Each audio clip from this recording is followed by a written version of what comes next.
Hi, I'm Dr. Shanda Blackmon from the Methodist Hospital in Houston, Texas.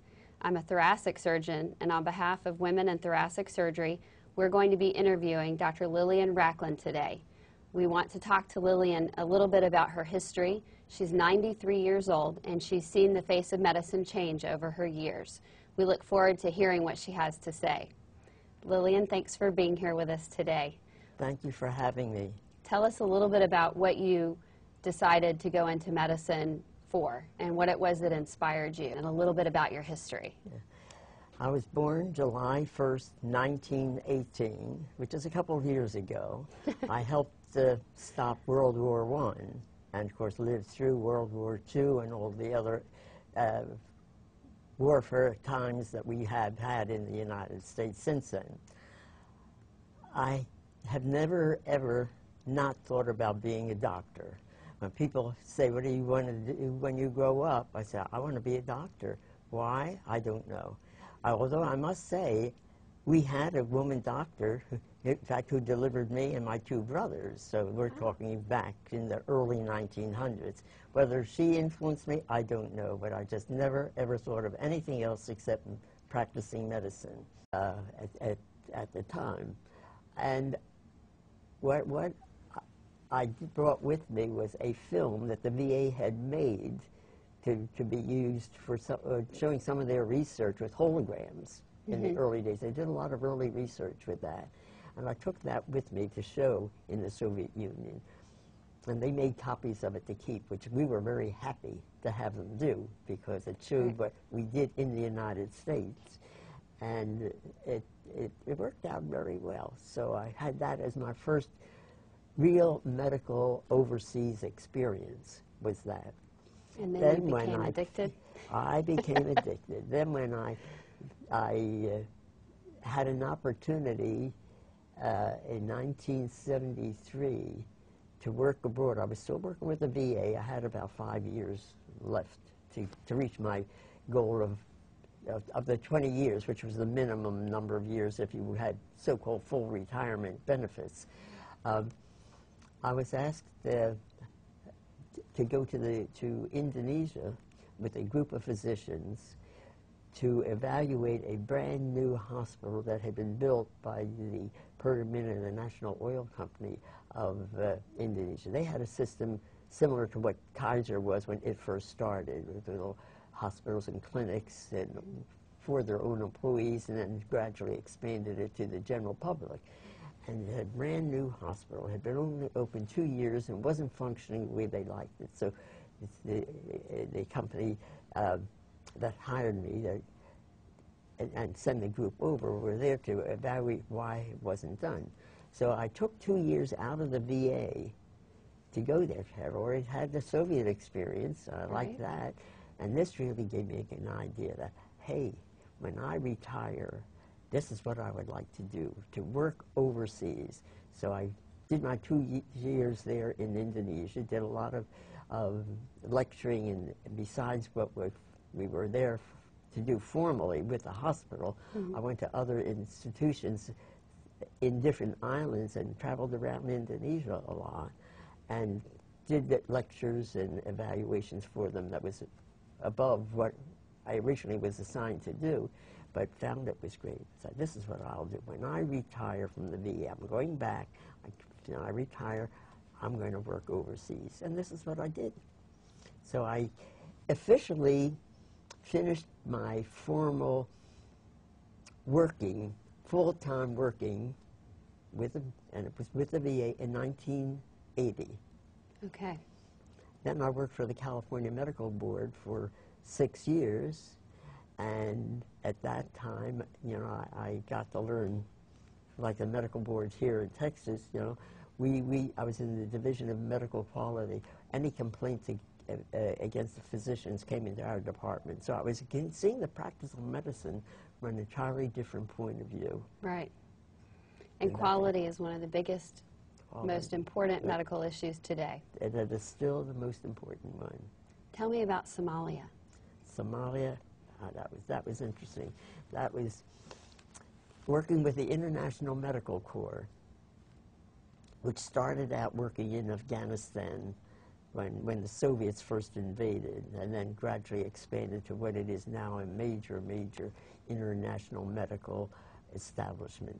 And they go to any place there's a war, there's an earthquake, any type of need for medical people of all sorts to go, they're there.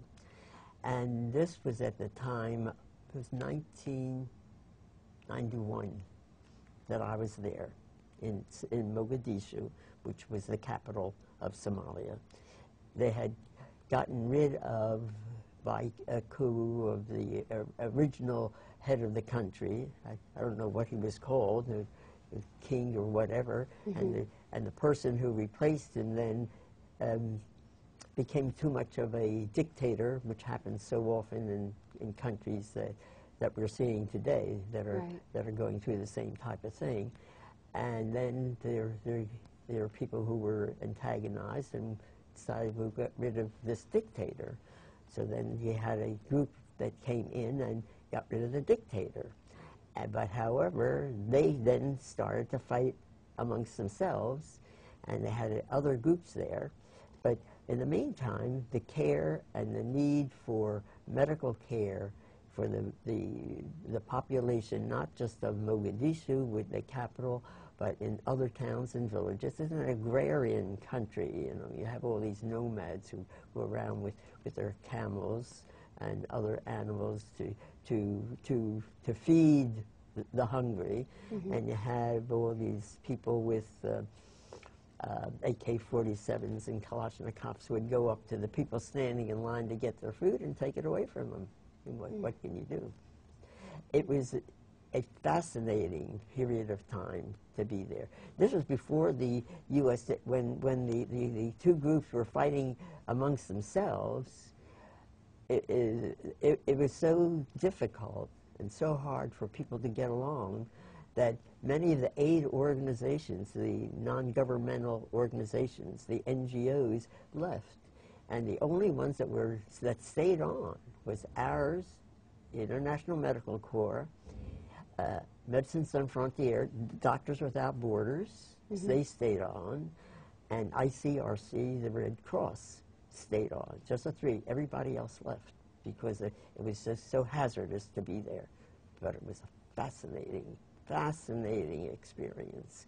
And I said, I have to keep doing this. So I have spent a lot of my time since then, and up until just very recently, practicing medicine and teaching, always teaching, that's most important, in so-called third world countries. Wonderful. Something tells me you're not afraid of danger. You happen to practice some dangerous hobbies. Is that correct? Danger? I don't know what danger is. Yeah. Now, do you really jump out of airplanes? I really jump out of airplanes. How frequently? Well, the last one was 3 years ago, and I did, to celebrate my 90th birthday, I had all of my nieces and nephews. Well, they were going to celebrate with me for my 90th birthday, and they were coming from all over the United States and abroad to celebrate my birthday. I said, okay, because I was planning to do a skydive during that period of time. Right. So they got together, and unfortunately, we were scheduled to do it in Maryland. It was hurricane season. So we had a wonderful weekend together with everybody there, but I couldn't jump because the weather was too bad. Right. So I decided after that, I'm not going to be able to get all my family together again. It's too difficult at one time. That what I would do, I would then go to every place where they lived. So I went to seven different places I was going to go to. I was going to go back to Maryland and never did finish there because every time I wanted to go, they had a hurricane. So I didn't do it there. So I did, within my 90th year, I did 6 jumps. My goodness. And I had done 2 prior to that and had decided that's what I'd like to do. So and I said, I'll do it every 5 years. So in 2 years, I'll do it again. Wow. That's what I like. That's wonderful. Anything that is different, everything that is exciting, and that's what keeps me young. Well, you are. You're about the youngest person I know. Thank you. So do you have any advice for young women or men who might be interested in entering the field of surgery or thoracic surgery? I think that particularly thoracic surgery, because even that is so expanded now over what it was obviously originally when all we did was try and collapse a lung or a portion of a lung, or maybe do a thoracic sympathectomy to get at the nerve plexuses that are in the chest for whatever reason had to be done.